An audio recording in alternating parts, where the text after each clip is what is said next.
Olá pessoal, eu sou o professor Elvio de Freitas Leonardi. Hoje vamos trabalhar o tema de benefícios rurais no nosso curso de prática previdenciária, uma prática judicial e administrativa previdenciária, ok? Bem, vamos lá. Antes de iniciarmos efetivamente os nossos trabalhos de hoje, eu sempre gosto de apontar o porquê da escolha do tema, o porquê estou aqui trabalhando com vocês exatamente o tema dos benefícios rurais. Bem, a história pode ser contada assim, a partir de uma pequena foto. Né? Essa é a foto da família. Essa é a foto de épocas passadas da nossa família. E é a partir daí, então, que vem todo esse interesse, todo esse trabalho focado com os trabalhadores rurais e aqui com vocês no âmbito do direito previdenciário ligado aos trabalhadores rurais e os benefícios rurais. Bom, trabalhando nisso, passando por isso, a gente pode entender um pouquinho por que é importante que estudemos a questão relacionada aos trabalhadores rurais e o âmbito de aplicação deles, tanto na seara administrativa quanto na seara judicial. Cerca de 30% dos benefícios ligados à área rural, em especial dos segurados especiais, são concedidos na esfera judicial. Ou seja, o próprio INSS, em sua atuação administrativa, acaba por indeferir uma quantidade muito grande de benefícios dessa população, fazendo com que tenhamos muito trabalho e possamos, portanto, propor as ações judiciais em busca do melhor direito aos nossos clientes. Ok, vamos começar então efetivamente aquilo que nos interessa, né? Vamos falar do trabalho rural. E a primeira questão é saber o que é trabalho rural. Bem, o trabalho rural é aquele desenvolvido na propriedade rural. Vamos lá, propriedade rural. Bem, mas o que é essa propriedade rural? É aquela que é localizada na área rural ou, inclusive, na área urbana.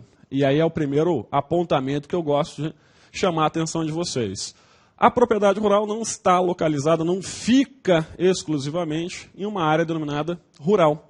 Ela pode também estar na área urbana, desde que aquela localidade se sirva para a atuação agropecuária. Né? Vejam só, o que importa é a destinação. Né? A destinação daquela área onde a pessoa realiza o trabalho. E que essa destinação seja para a atividade agropecuária, ou seja, destinação agrícola, pecuária em si, extrativista vegetal, florestal ou agroindustrial. Professor, mas onde está isso? A questão trouxe aqui para vocês bem delimitada. Vejam, decreto 5766, no seu artigo 15, afasta a caracterização de área urbana para aquelas áreas onde exista a exploração agrícola e pecuária, né? Dá mais ampla atividade agropecuária, ok? Então, primeira dica que eu deixo a vocês, trabalho rural, ele se dá tanto na propriedade rural, tanto na área rural quanto na área urbana, levando-se em consideração o conceito de propriedade rural, que pode estar localizada em qualquer um desses locais, ok? Bem, mas para estudarmos os benefícios rurais, para estudarmos e conhecermos bem os benefícios rurais, precisaremos entender alguns dispositivos constitucionais e legais que são de extrema importância para a qualificação e definição do que é o segurado especial, do que é o trabalhador rural, do que são aquelas pessoas que estão envolvidas no campo, né, que são vinculadas ao campo. A primeira questão é a Constituição Federal. Ela traz lá no seu artigo 195, parágrafo 8º, uma definição de trabalhador rural segurado especial. O artigo 201 nos traz alguns requisitos para obtenção do benefício previdenciário do trabalhador rural. Né? E o artigo 11 da 8.213 é aquele dispositivo infraconstitucional que regulamenta a Constituição Federal e nos traz a definição efetiva, com todos os seus requisitos, do que é segurado especial. Tá? Esse é um segurado aí com mais aplicação na esfera judicial e o segurado com que a gente tem mais contato na prática administrativa e judicial dos benefícios previdenciários. Tá? Ligados aí, claro, à população rural. No entanto, chama a atenção de vocês e é importante que conhecemos as instruções normativas publicadas aí pelo INSS e também o Decreto 3.048, que trata da regulamentação da Lei 8.213. Né? Até porque, em inúmeras circunstâncias, esses dois instrumentos normativos acabam por esmiuçar aquilo que está na Lei 8.213, né? Que é o plano de benefícios da Seguridade Social, e aí, então, a aplicação efetiva no âmbito administrativo e judicial desses benefícios. Tá? Bem, e o que mais, gente? Vamos lá, vamos seguindo, porque é importante conhecer esses dispositivos para que a gente possa atuar efetivamente com o direito previdenciário. Tá? O artigo 195, parágrafo 8º, ele nos traz aqui a definição constitucional do segurado especial. E nos traz duas pessoas importantes aqui, tá? Que é o produtor e o pescador artesanal. Né? O parceiro, o meieiro e o arrendatários rurais são formas de exploração, né, da atividade como um todo. Tá? Nos diz também esse dispositivo, o parágrafo 8º, que esse trabalho rural será desenvolvido de forma individual ou em regime de economia familiar. Ou seja, se em regime de economia familiar, aquelas pessoas que compõem o grupo familiar, como por exemplo o cônjuge e os filhos, também poderão se caracterizar como segurado especial. Tá? E esse dispositivo também, ele nos traz uma questão muito importante, que é a forma de contribuição do segurado especial desse trabalhador rural. Né? Afastando por completo qualquer ideia, qualquer hipótese, né, de se apontar a inexistência de contribuição para os benefícios previdenciários ligados à população rural. Ok? Então nós temos aqui que ele vai contribuir, olha só, com a aplicação de uma alíquota sobre o resultado da comercialização. Ou seja, toda vez que este trabalhador rural, ali disposto no parágrafo 8º do artigo 195, realizar a venda daquilo que produziu, ou seja, comercializar a produção rural, ele então terá a obrigação de contribuir. Ok? Então, e a última questão importante, aqui contida também no parágrafo 8º do artigo 195, é a impossibilidade deste trabalhador rural ter ou possuir empregados permanentes. Tá? Então aqui nós temos situações muito importantes dispostas na Constituição Federal, que é a questão ligada à possibilidade do trabalho de forma individual ou em regime de economia familiar para aquelas pessoas ali dispostas, né? O produtor, o parceiro, o meieiro, arrendatários rurais e o pescador artesanal. Também temos que quando o trabalho é exercido com a ajuda do cônjuge, dos filhos, ou seja, envolvimento de todo o grupo familiar, essas pessoas e todo esse grupo familiar também será segurado especial, será um trabalhador rural, que poderá, então, contribuir a partir de uma alíquota sobre a comercialização de sua produção rural. E o quesito importante é a proibição, um outro quesito importante é a proibição da existência de empregados permanentes, né? Empregados permanentes, ou seja, aqueles que são contratados por prazo indeterminado. Tá? Bem, seguindo, vamos lá para o próximo. Opa, não foi. Agora vai. Bem, o artigo 201 da Constituição Federal, ele nos traz o regime geral de previdência social. E no parágrafo 7º, inciso 2, trata da aposentadoria. O que nos chama a atenção aqui, tá? é a possibilidade de aposentadoria com tempo reduzido para o trabalhador rural de ambos os sexos que trabalhem em regime de economia familiar.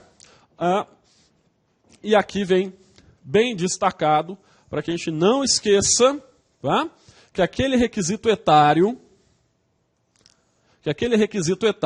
que é de 65 anos para homem e 60 para a mulher, aqui para os trabalhadores rurais será de 60 anos para o homem e de 55 para a mulher, ok? Certo? Então, já temos aqui a primeira peculiaridade, a segunda peculiaridade, né? A primeira é a contribuição e a segunda, o tempo, a idade reduzida. Tá? Bom, o que mais? Como eu disse, a importância de se conhecer a Constituição, também é importante conhecer a Lei 8.213. Né? Por quê? Porque é a lei que regula aquele regime geral de previdência social, é o nosso famoso plano de benefícios. Tá? E o plano de benefício, então, dispõe no seu artigo 11 quem são os segurados obrigatórios desse sistema. Mas quem são eles? Né? No artigo 11, inciso 1, nós temos os empregados. Né? E ali nós temos os empregados rurais. O inciso 5 nos traz os contribuintes individuais. E lá nós temos também contribuintes ligados à área rural. Né? O empresário rural, nós temos o contribuinte individual que presta serviços eventuais. Temos também, no inciso 6, o trabalhador rural avulso. E, no inciso 7, o segurado especial. Mas quem é esse segurado especial? Como é regulamentado o seu regime jurídico no âmbito da lei? Não é? Vamos lá ao artigo. Não é? São segurados obrigatórios como segurados especiais a pessoa que é residente no imóvel rural ou em aglomerado urbano ou rural próximo a ele, que individualmente ou em regime de economia familiar, ainda que com auxílio de terceiros, exercerá a atividade rural na condição, e aí nas alíneas nós vamos encontrar as disposições específicas, mas eu quero parar aqui porque nós temos algumas circunstâncias importantes que devemos trabalhar já nesse inciso. Né? Qual é a primeira questão aqui importante? Residência. Né? Nós temos ali uma novidade que não existia até junho de 2008. Né? Essa redação é a redação da Lei 11.718. E ela inseriu, no âmbito do segurado especial, a necessidade de residência em aglomerado urbano ou rural próximo à propriedade ou local de trabalho. Né? Há também outras questões importantes aqui. O que eu já havia dito, não é? A hipótese do trabalho ser realizado de forma individual ou em regime de economia familiar, e a ideia do auxílio eventual de terceiros. Nós vamos trabalhar, antes de prosseguirmos, com essas questões importantes aqui. Tá? Vamos lá. Primeiro quesito, residência. E aí, aqui nós temos a regulamentação do que está contido na lei. O que diz lá o decreto 3.048? Que, para se definir residência, não é? E a caracterização do segurado especial, essa residência deve ser no mesmo município da situação do imóvel, onde desenvolve a atividade rural, ou em município contíguo em que desenvolve a atividade rural. E aqui nós temos o primeiro problema. Né? Aqui nós temos o primeiro problema. Importante definirmos isso. Por quê? Porque essa circunstância pode gerar um impacto na caracterização do segurado especial no seguinte sentido. Vejam, de acordo com a regulamentação administrativa, nós devemos, ou este trabalhador rural, deverá trabalhar em município que é contíguo. Não é? Imaginemos que aqui nós tenhamos a propriedade rural. Não é? E este aqui seja o município A. não é? Aqui nós temos o município B e aqui nós temos o município C e o município D. Ok? Diz lá a regulamentação administrativa, tá, que para ser segurado especial, o nosso digníssimo trabalhador só poderá trabalhar, ou morar, melhor dizendo, ter residência em município que é contíguo aonde está a propriedade rural. Aqui, vejam, a gente pode ter a situação de alguém que está no município D, aqui, residência, tá? Trabalhando na propriedade rural próxima, mas como não mora nem no município B e nem no município C, ou nem no município A, ficaria descaracterizada a sua condição de segurado especial. Porque a propriedade rural não está em município que é contíguo, ou seja, que faz divisas ao município da situação do imóvel. Ok? Então, aqui nós vamos, é importante, opa, o outro aqui. É importante, então, que a gente tenha em mente que essa regulamentação pode, em certos momentos, afastar o reconhecimento daquela atividade para a caracterização do segurado especial. Contudo, é importante entendermos que essa regulamentação ela não pode ser desarrazoada ou desproporcional. Não é? E também lembrarmos que a Lei 8.213 não exige que haja confrontação que os municípios sejam limítrofes, né, que sejam ali vizinhos. Né? E nessa hipótese, para se evitar uma violação ao princípio da razoabilidade, aquele que mora próximo à propriedade rural deve ter a sua situação de segurado especial caracterizada. Né? Não é porque, por exemplo, o nosso digníssimo trabalhador rural acaba por morar em um município que não é vizinho de sua propriedade rural, que não faz divisas com a sua propriedade rural, mas que seja relativamente próximo, tenha descaracterizada essa condição. Quer ver? Vamos voltar só ao slide mais uma vez. Imaginemos o seguinte, olha só. Aqui, a residência aqui tem 1 quilômetro de distância, não é? E o nosso outro trabalhador rural, por exemplo, morando no município B, aqui com 10 ou 15 quilômetros de distância, seria, né, ou teria caracterizado a sua condição de segurado especial. Contudo, o nosso digníssimo trabalhador, que mesmo morando em uma cidade que não é, um município que não é contíguo, mas muito próximo a 1 quilômetro, teria essa condição descaracterizada. Tá? Bom, isso não pode, claro, acontecer. Né? A gente tem que lutar para que essa regulamentação, essa disposição que consta aí no Decreto 3.048 e na Instrução Normativa 77 de 2015, seja afastada, se for o caso, no âmbito do Poder Judiciário. Tá? Bem, e o que mais, gente? Vamos lá, vamos trazendo. Vamos aos próximos aí, né?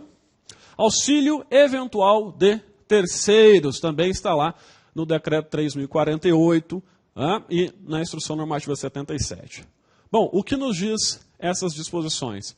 Que o auxílio eventual de terceiros é aquele exercido ocasionalmente em condições de mútua colaboração, não existindo subordinação nem remuneração.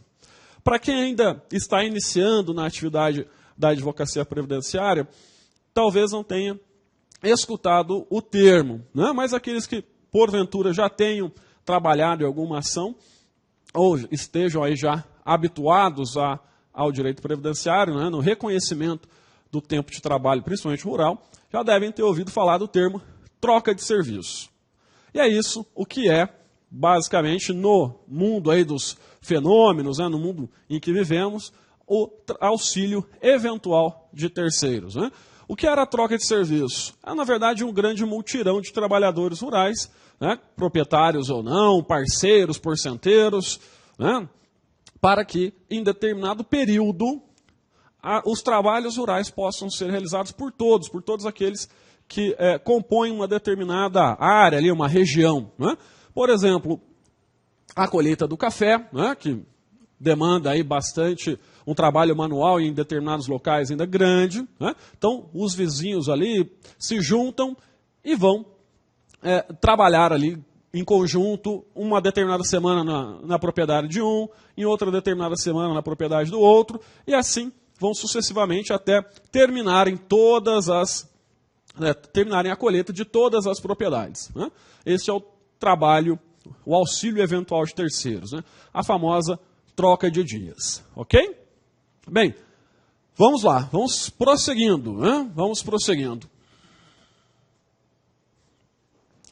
Bem, como havia dito, né, o inciso 6 traz ali algumas situações específicas, alguns requisitos específicos que, por exemplo, a residência nem mesmo havia na redação original, veio trazida pela Lei 11.718 de 2008, de junho de 2018. Tá?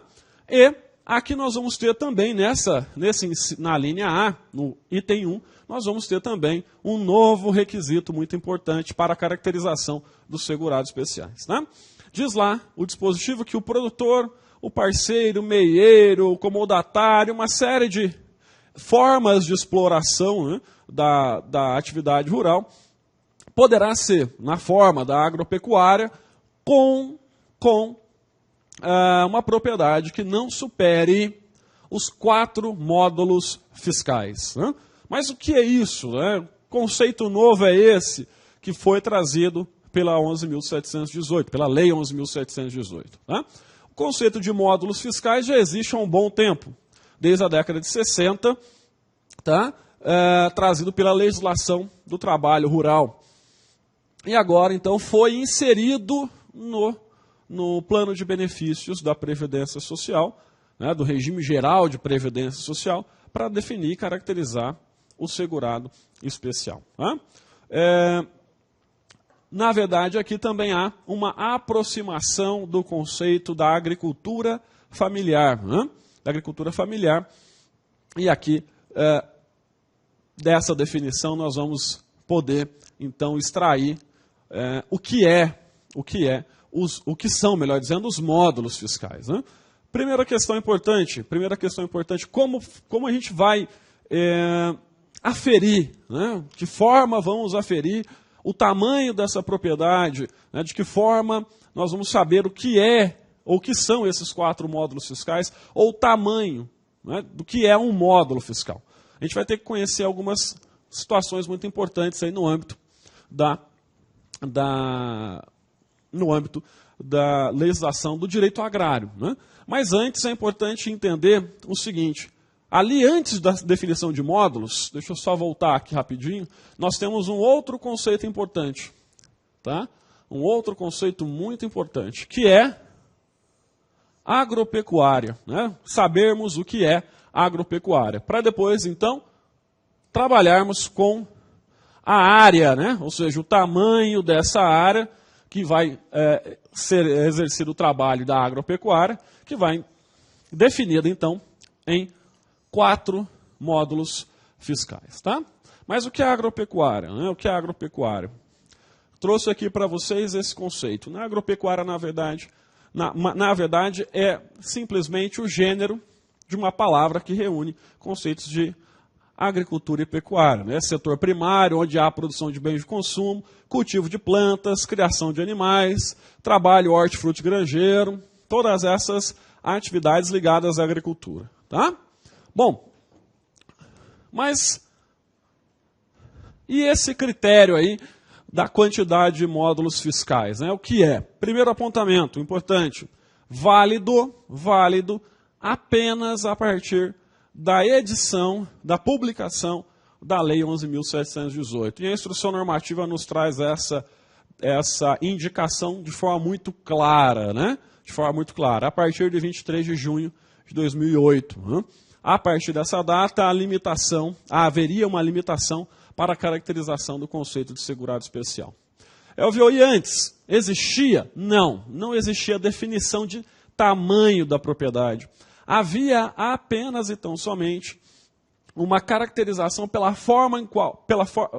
através da forma pela qual o trabalho rural era realizado, não é? De forma individual ou em economia familiar.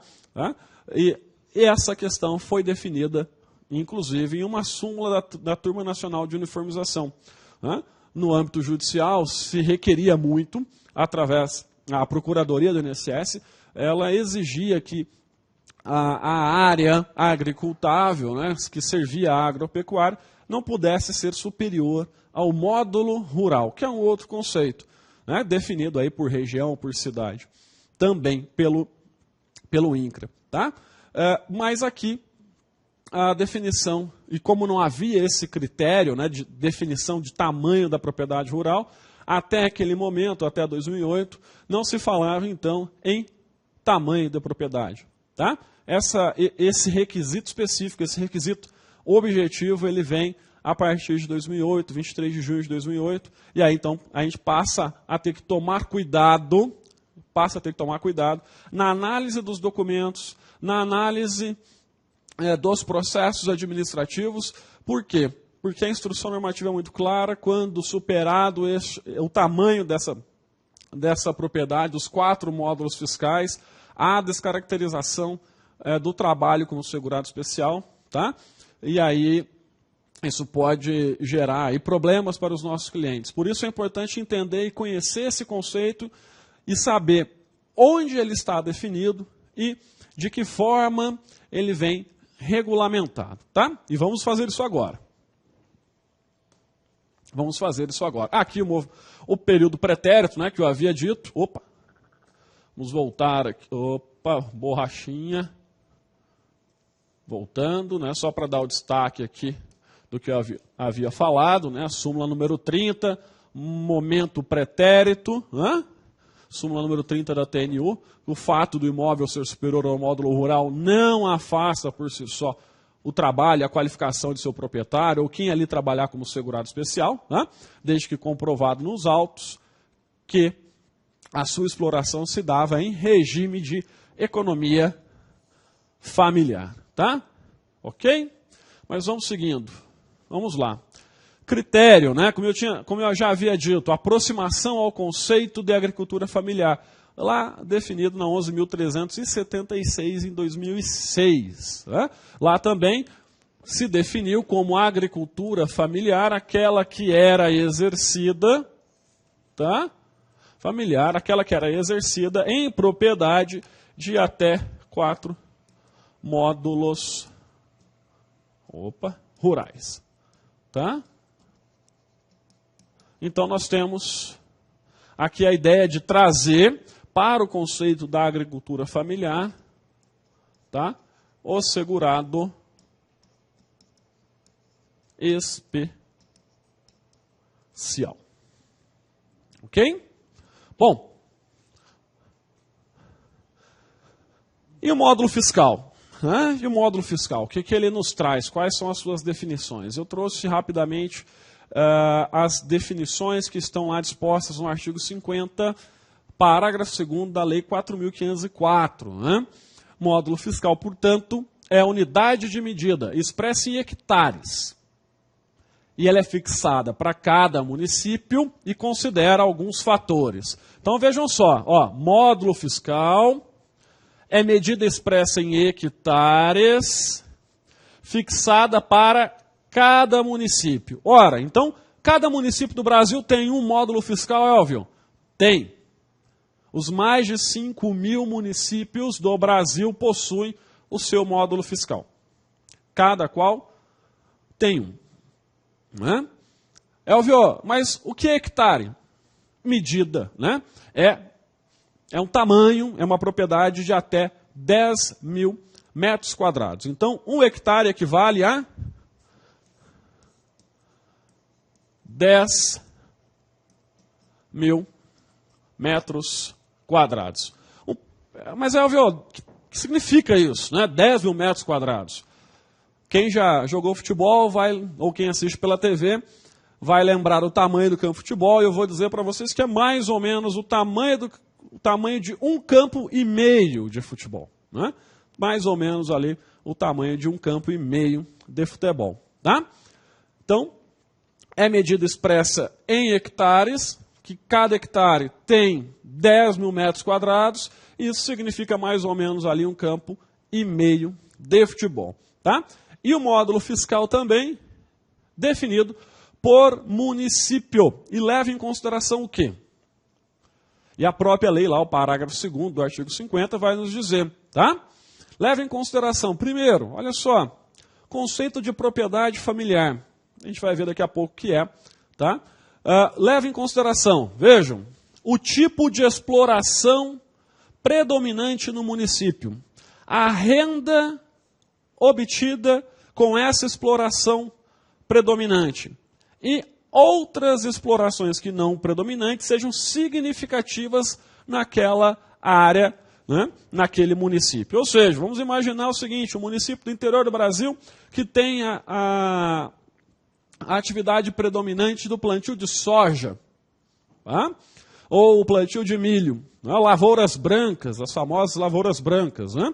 Então, aquele obrigado a definir o tamanho do módulo fiscal vai levar em consideração inicialmente essas lavouras, a renda obtida com essas lavouras, o tipo de exploração. E aí, imaginemos que naquele determinado período, ou naquela determinada cidade, melhor dizendo, né, também se produza hortifrutis grangeiros. Isso também, né, esses hortifrutis grangeiros, essa atividade será levada em consideração para a definição do módulo fiscal. Tá? E também será levada em consideração a definição de propriedade familiar, lá disposta no artigo 4º, inciso 2, da Lei 9.564, tá? Que é o imóvel rural que, direto ou indiretamente explorado pelo agricultor e sua família, lhes absorva força de trabalho, garantindo-lhes a subsistência e o progresso social e econômico. Vejam, um conceito importantíssimo aqui, tá? Progresso social e econômico, né? Que só foi trazido para o conceito de segurado especial agora há pouco, pela Lei 11.718. Então, aqui nós já tínhamos a ideia de que o trabalhador rural que exerce essa atividade em uma propriedade familiar, assim o fazia para evoluir, assim vamos dizer, social e economicamente falando. Né? O trabalhador rural, ele não, com o seu trabalho, ele não precisa ficar a vida inteira, né? A vida inteira, trabalhando em condições que não lhe são favoráveis. Né? Não lhe são favoráveis. Há a possibilidade, a lei diz isso, de que ele então evolua, que ele melhore a sua condição, que ele possa mudar de extrato social, usar a tecnologia na produção rural, usando aí coletadeiras, caminhões, veículos, para que possa essa atividade, tratores, né, para que então a atividade rural seja desempenhada com efetividade e com a melhor qualidade possível. Tá? Desde 64 isso já estava na lei. Tá? Vamos lá. Bom, Elvio, mas como quantificar? O que é que eu faço? Aqui nós temos um conceito importante, que é o de área aproveitável. Tá? Área aproveitável. Elvio, mas como? A lei vai me dizer o que é área aproveitável? Sim, vai lhe dizer. Tá? Por que área aproveitável? Porque determinada propriedade pode, por exemplo, ter uma área, uma extensão de área muito grande, né? E isso poderia levar à ideia de que o trabalhador exerce a sua atividade numa condição de ser caracterizado como empresário rural e não como segurado especial, tá? Mas daquilo que se aproveita é muito pouco. Então, a atividade rural pode ser desempenhada em uma propriedade até de certa forma grande. Mas o que vai nos importar aqui é aquilo que chamamos de área aproveitável. E é a partir daí que definimos o módulo rural. Desculpem, o módulo fiscal. Tá? É a partir dali, ou desse conceito de área aproveitável, que definimos o módulo fiscal. Tá? Ok? Bem, a área aproveitável, como eu disse, a própria lei vai nos definir isso. É aquela que for passível de exploração agrícola, pecuária ou florestal. Não será considerada aquela em que for ocupada por benfeitorias, a casa, né, por exemplo, o terreirão para quem planta café, tá?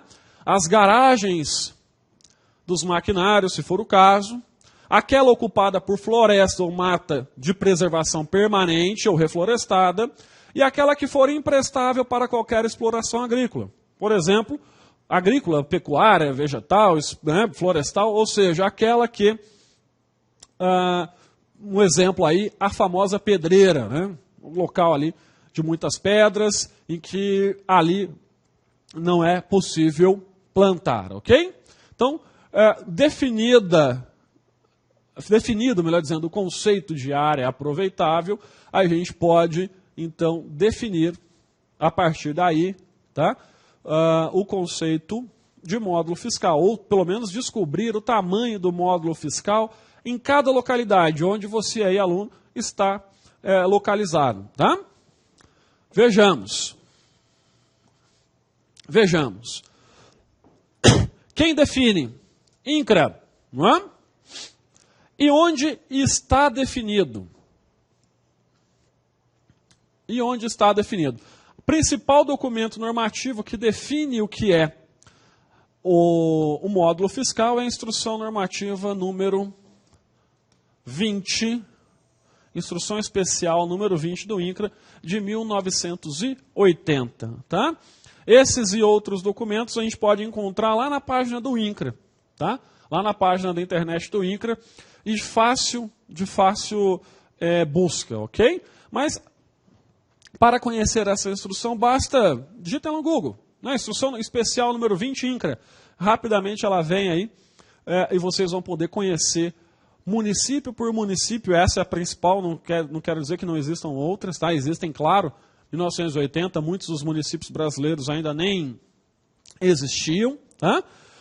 Mas cada cidade vai ter o seu tamanho, né? Se você não encontrar aí nas instruções do INCRA, procurem, é só procurar aí o escritório agropecuário, a prefeitura da sua cidade, que eles vão lhe informar o tamanho do módulo fiscal da sua cidade, e agora, como eu disse, de extrema importância para a definição do conceito de segurado especial, dado que consta na Lei 8.213 como requisito para sua caracterização. Tá?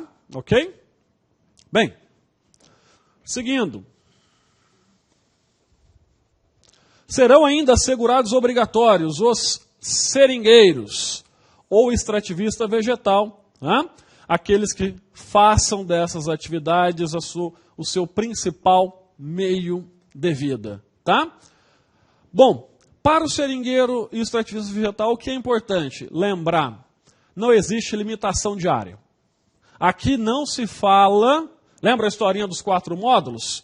Aqui não se aplica a questão dos módulos fiscais, tá? Não aplica. Não aplica, ok? Tá?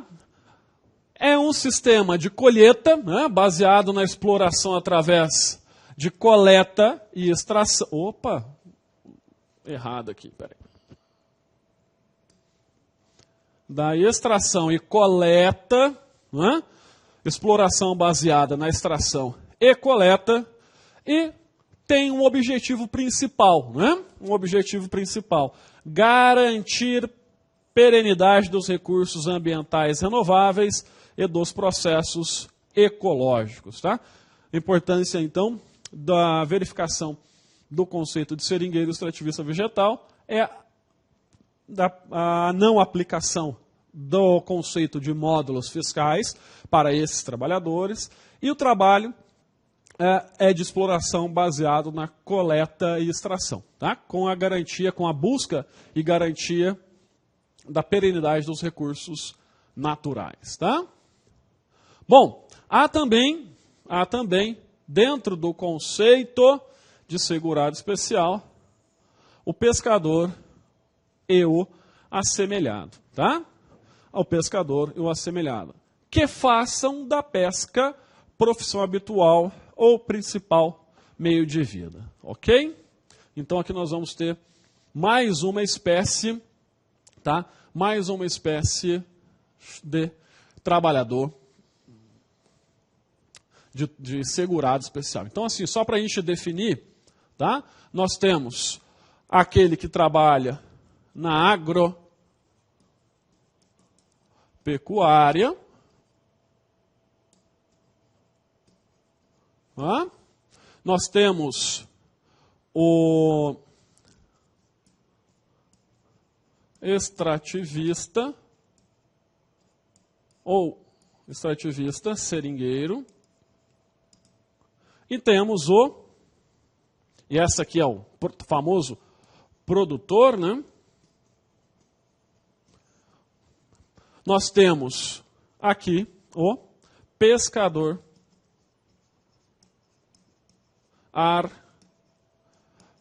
artesanal. Opa. Artesanal.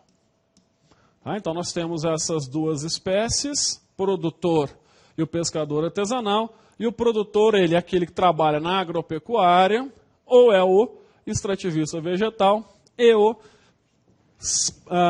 seringueiro. Tá? Também nós vamos encontrar quem aqui? Quem vai ser o nosso famoso ainda segurado especial? Além dessas pessoinhas aqui. Quem mais? Elvio, olha, aqui nós vamos ainda encontrar o cônjuge e o filho maior de 16 anos. Tá? Esses dois aqui devem ter participação ativa nessas duas, ou nesses dois trabalhos, tá? Na condição de produtor ou na condição de pescador artesanal, ok? Vamos voltar aqui. E aí, quais outras questões importantes, né, lá do pescador artesanal? Não pode utilizar embarcação, né, não utilize embarcação aquele que pesca de vara ou rede em beira de rio ou mar. Utilize embarcação de pequeno porte, definido onde? Na lei... Opa, ficou ruim aqui. Na lei 11.959, tá? Arqueação bruta ou menor que 20, ou seja... E o que é arqueação bruta, Elvio? É o tamanho, a capacidade da embarcação, ok? Vamos lá. Lá na instrução, né, normativa número 41, nós vamos encontrar outras pessoas que são, né, assemelhados ao pescador artesanal, até porque a legislação nos traz isso, né? É o pescador artesanal ou quem lhe é assemelhado, né? Assemelhado. E quem é esse assemelhado? Todo aquele que exerce trabalho de confecção, de reparo de artes e petrechos de pesca repara as embarcações de pequeno porte ou atua no processamento do produto da pesca artesanal. Tá? São considerados ainda pescadores artesanais. Aqui, basicamente, muda só o nome para definir o que é o todo, né? São as espécies, vamos dizer assim, de pescadores. Quem são? Mariscadores, caranguejeiros, catadores de alga, observadores de cardumes, entre outros, que exerçam atividade de forma similar, qualquer que seja a denominação empregada. E aqui a ideia, então, de que é só de forma exemplificativa essa definição do que é assemelhado, tá? E a própria instrução normativa nos fala isso e nos dá essa informação, tá? E ainda, como eu já havia dito, né, mostrado ali para vocês, feito naquele quadrinho anterior, vão ser segurados obrigatórios também o cônjuge, o companheiro, né, ou filho maior, melhor dizendo, de 16 anos de idade, né, ou a este equiparado do produtor ou do pescador. Quer ver? Vamos voltar aqui. Ó. Opa, é aqui. Né? O cônjuge. Né? Participação ativa como produtor ou pescador. Né? Vamos colocar aqui o companheiro também, né? Filho maior de 16 anos ou equiparado, né? Ou equiparado. Então, nós temos, para a caracterização do segurado especial, né? O produtor ou pescador artesanal. O produtor vai exercer essa atividade na agropecuária ou como seringueiro ou extrativista, né? E também serão segurados especiais aqueles que trabalharem nessas atividades, né, os cônjuges ou companheiros e os filhos maiores de 16 anos ou aqueles que são equiparados a filhos. Tá? Importância, participação ativa, ou seja, olha só, comprovadamente trabalhem. É o advérbio aí, indicando uma condição, né? Devem comprovadamente trabalhar nessa atividade rural, não podem simplesmente, por exemplo, morar lá na propriedade rural. Né? A gente, no dia a dia aí da advocacia previdenciária, a gente acaba encontrando muitas vezes pessoas que chegam aos nossos escritórios e dizem, né? Mas, ô doutor, eu moro lá no sítio, não é? Eu moro no sítio. A mulher, nos dias, principalmente as mulheres, né, as esposas de alguns segurados especiais, acabam, né, filhos, nos dizendo, não, eu moro no sítio, será que eu vou ter direito a algum benefício? Olha, e aqui está a resposta, né? Na linha C do inciso 7 do artigo 11. É preciso trabalhar, ter participação ativa, né? Comprovadamente trabalhar nas atividades rurais. Não basta ser esposa, ser cônjuge, né? Ser companheiro ou companheira, não basta ser filho. Né? Tem que realizar o trabalho efetivo nas atividades rurais. Ok? Certo? Vamos lá. E aí vem, né, o dispositivo do parágrafo 6º do artigo 11. Né?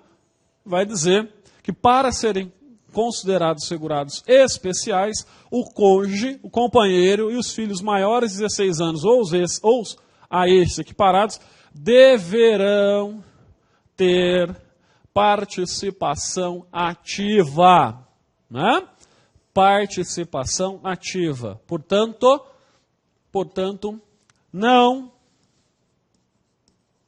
basta residir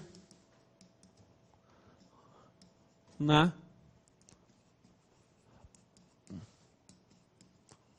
propriedade.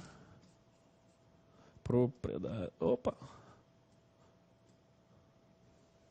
Vamos arrumar isso aqui, né?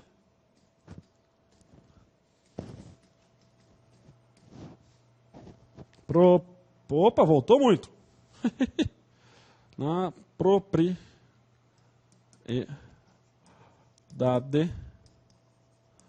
rural. Né? Tem que ter, portanto, participação ativa, ou seja, tem que trabalhar mesmo, né? Em qualquer nenhuma das formas de trabalho dessas pessoas. Tem que trabalhar, tem que, imaginemos, ajudar na comercialização, na separação ali dos tomates, por exemplo, né? na condição ali de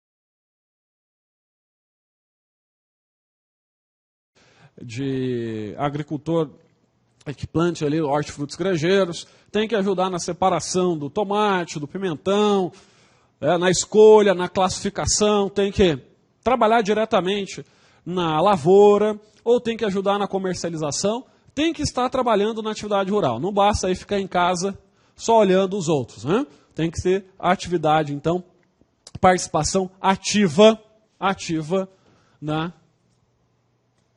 atuação rural, tá? Ainda nessa definição aí do conceito de segurado especial, nós vamos encontrar o tal regime de economia familiar, tá? No entanto, esse conceito aqui vai ficar para daqui a pouco, né? E nós vamos fechar aí o primeiro bloco e já voltamos e em seguida falaremos do regime de economia familiar, tá? Até mais.